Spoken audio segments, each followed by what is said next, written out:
There's been a shift towards really fast fashion, not just in the West, not just in India, but globally. I don't know if people have a moral obligation to spend more money.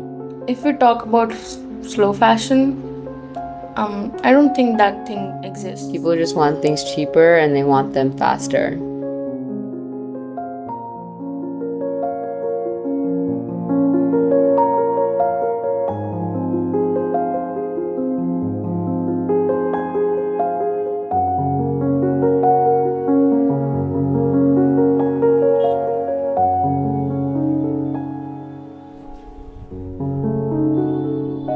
One thing that surprised me about our research topic that I, didn't expect going into it was how interwoven like this really broad concept of cultural preservation is with like environmental issues, globalism, whatnot. It's not as simple as like, oh, this craft is being diminished, it should be preserved somehow. Like, it's not just that like people don't care, right?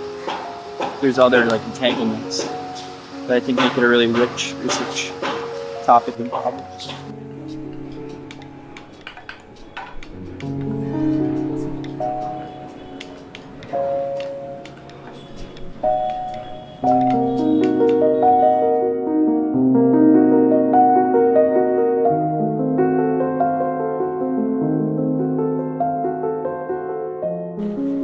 बुजुर्गों से चलता आ रहा है ना, ये तो हमारा पाकिस्तान से चलता आ रहा है, यहाँ से नहीं पाकिस्तान से है। बुजुर्ग भी हमारा यही काम करते थे और हमारा भी हम यहाँ आके भी हम लोगों ने यही काम किया। अगर इसको अगर नहीं चलाएंगे तो सारी लेबर ही ख़त्म हो जाएगी। वो आना नहीं चाहती उस चीज़ में, जिसको काम ही उन्होंने शुरू से यही किया तो वही करता आ रहा है। वो ट्रेडिशन को ख़राब कर ही हो ही रहा है ना, ट्रेडिशन तो ख़राब हो रहा है। जो ब्लॉक प्रिंट है, जो हैंड की जो चीज़ है, वो हैंड की चीज़ें ख़त्म होती जा रही है धीरे धीरे। भाई लोगों को कैसे मालूम चलेगा, पहले ऐसा भी होता था, अब आगे चल के क्या होगा ये तो ईश्वर ही मालिक है।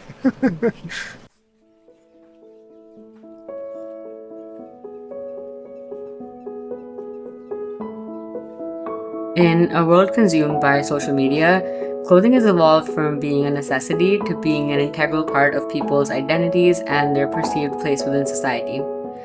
The need for getting the latest trendy item in the fastest and cheapest way possible has cultivated a hyper-consumerist lifestyle in many parts of the world and has had a big part to play in the rise of fast fashion.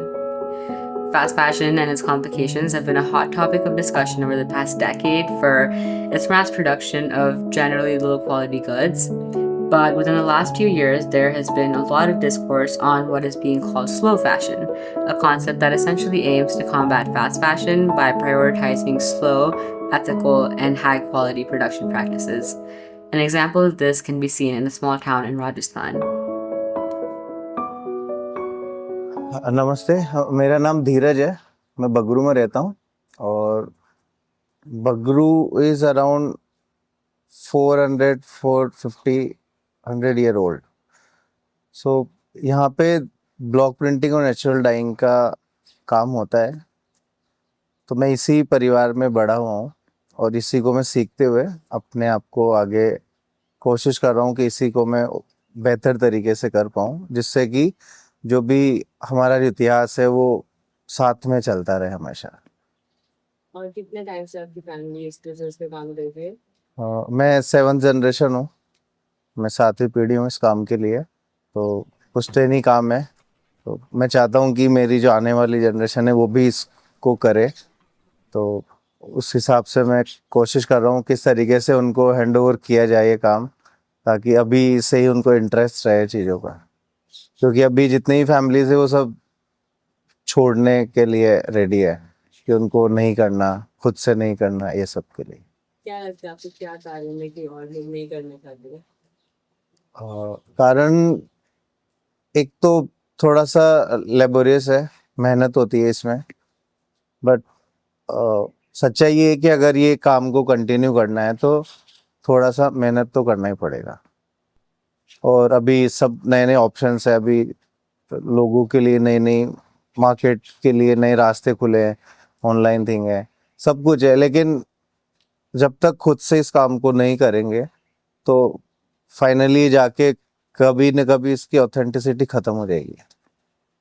बचपन से मुझे शौक रहा है ये सब करने का। तो जैसे बहुत, जैसे आपने भी मेरे बच्चों को देखा होगा, बहुत छोटे हैं, तो उसी स्टेज से ही जैसे उनकी, जैसे मम्मी की पापा की मदद करना, कभी खेलते खेलते काम करना, जैसे कभी कोई बाहर से आया तो उनके साथ में कुछ उनकी मदद करना, तो ऐसे धीरे धीरे इंटरेस्ट रहा और फिर मुझे कभी लगा नहीं कि मुझे नहीं करना चाहिए। ट्रेडिशनल चीजें जैसे बगरू प्रिंटिंग है, डाबू प्रिंटिंग है, सब कुछ टेक्निक एक ही है, सब लोग 400 लोग यूज करते हैं। बट हम आज से 100 साल पहले, 70 साल पहले अगर हम देखते हैं, जो काम बगरू में हुआ करता था वो आज हम मुश्किल से कहीं देख पाते हैं।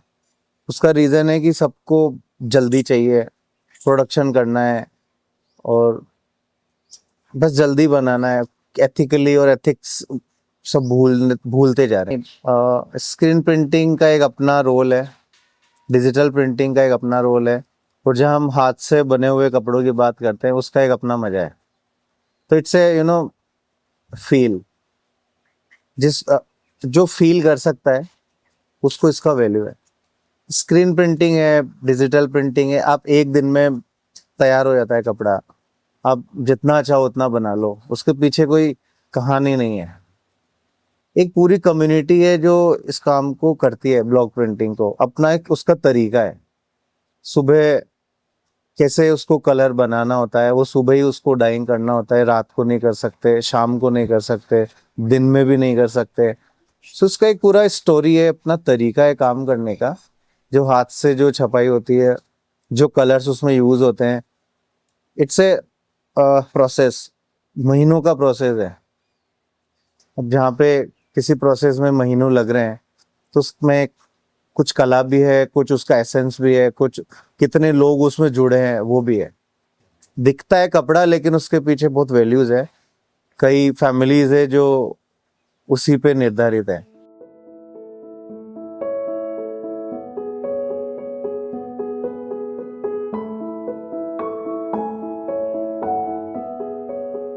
जो लोग लंबे टाइम से काम कर रहे हैं तो उनकी एज ऑब्वियसली ज़्यादा होगी। अब जो नए लोग सीखते हैं, नए हैं सीखने वाले, 18 साल, 20 साल, 22 साल, 25 साल, तो वो नई जनरेशन में हैं।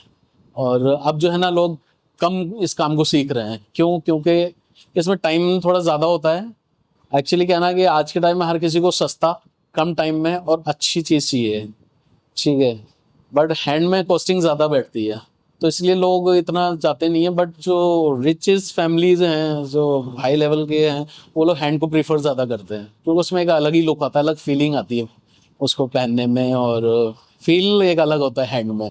हाँ, गवर्नमेंट से चाहते हैं कि जैसे एग्जीबिशंस होती हैं, इंडियन एग्जीबिशंस होती हैं जो बड़े लेवल पे, जो आउट ऑफ इंडिया होती हैं, उनमें पार्टिसिपेट कराया जाए, ताकि इस काम को और ज़्यादा प्रमोट किया जाए बाहर, इंडिया के बाहर।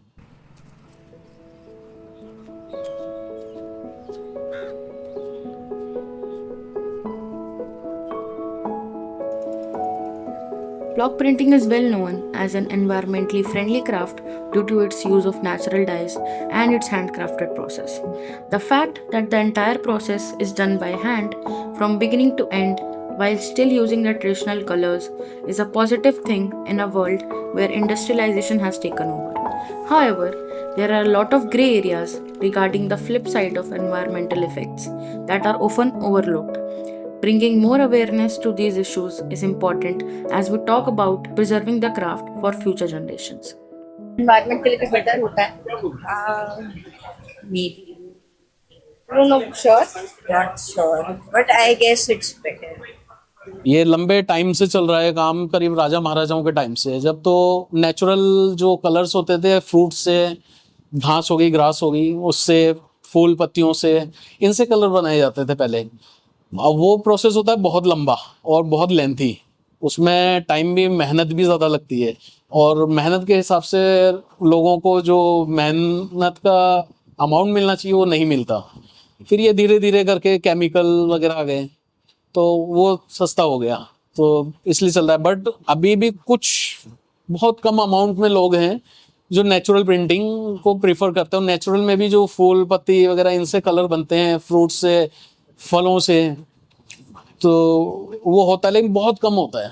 पानी तो लगता है इसमें, क्योंकि इसका वॉशिंग वगैरह में इसमें पानी जाता है ज़्यादा, और फिर पॉल्यूशन भी थोड़ा होता है, क्योंकि कलर्स हैं नेचुरली। अगर नेचुरल कलर है तो उससे तो पॉल्यूशन नहीं है, बट जो केमिकल है उससे पॉल्यूशन है।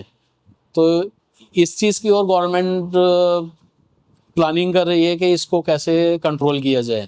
काफ़ी उन्होंने प्रोग्राम चलाए भी, लेकिन हुए नहीं, सक्सेस नहीं हुए।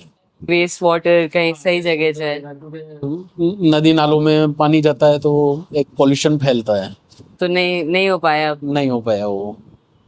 जी बिल्कुल, इसमें सुधार की जरूरत है, और मेरे ख्याल गवर्नमेंट की जो एनवायरमेंटल पॉलिसी है वो इस पे वर्कआउट भी कर रही है। धीरे धीरे फैक्ट्रीज को उसके लिए एजुकेट किया जा रहा है, टीच किया जा रहा है, और बेसिकली ये बताया जा रहा है कि जो वेस्टेज हम वाटर के रूप में या एयर पॉल्यूशन के रूप में या फिर जिस भी तरीके से हम निकाल रहे हैं, वो पॉल्यूट ना होकर के उसको फिल्ट्रेशन किसी भी तरीके से करके। All the artisans we've spoken to have expressed interest in accessing larger markets to generate more income for their families and preserve their craft into the future. Realizing these aspirations may be complicated by the relationship between ancient practices and the environment. Indigo dye has been used since forever to create block print patterns. Natural indigo is made from a fermentation process. Although it's organic, when released into waterways, indigo is toxic, killing fish and harming humans and animals if they consume it. This is a problem, as globally, consumers care more about environmental issues now than ever before.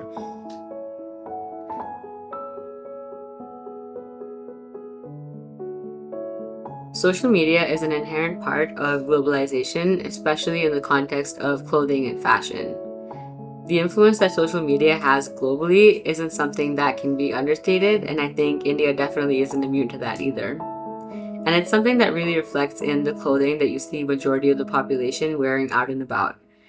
Whether it be due to fashion trends or just sheer comfort, more and more people now are choosing to wear Western clothing, which has caused a natural decline in traditional wear among both men and women in India.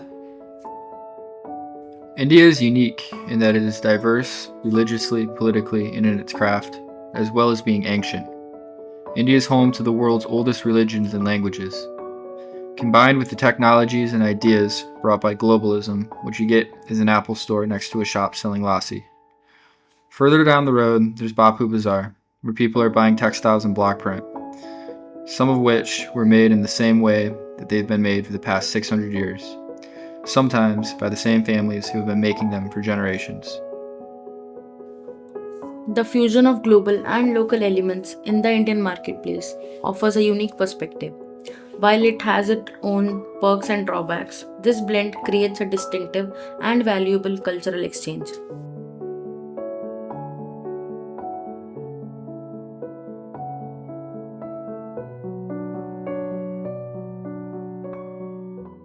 We are more about block painting than Really? Okay, why do you say that? because it connects our culture, because all of the printing and everything is there, so it's more relatable to us. So actually, basically from here we are in touch of Bombay, and from here we are in touch of Jaipur. So we are connecting both the states. First of all, we come from a family where block printing and traditional clothes are given a lot of importance. A lot of vegetable print. Especially our mother, who is always wearing vegetable She's print. in another store, she's wearing florals today. Yeah. So we have a lot of respect for these prints, and most, I mean, we're sports persons, so we don't wear ethnic on a daily basis. But whatever ethnic we have is printed. So yeah, we have a lot of respect for it. At the same time, it's important to preserve our culture. And block printing is important. So yeah, it should be eradicated. But when people wear ethnic or modern clothes or western clothes, I feel there's nothing wrong with it. So whatever makes me feel proud. आजकल तो prints fashion में ही नहीं है, सब jeans top पहनते हैं। सही बात है। मतलब जैसे हमारा कल्चर है ना, वैसे नहीं पहनता कोई भी। ड्रेस खत्म कर दो। मतलब जैसे हमारी राजस्थानी पहननी चाहिए, पर कोई वैसे पहनता नहीं है। जैसे आप लोग सामने जो ब्लॉग पेंटिंग ये सब हमें कायम रखना चाहिए, आगे बढ़ाते हैं, बढ़ाते हैं। क्योंकि हमारा कल्चर के लिए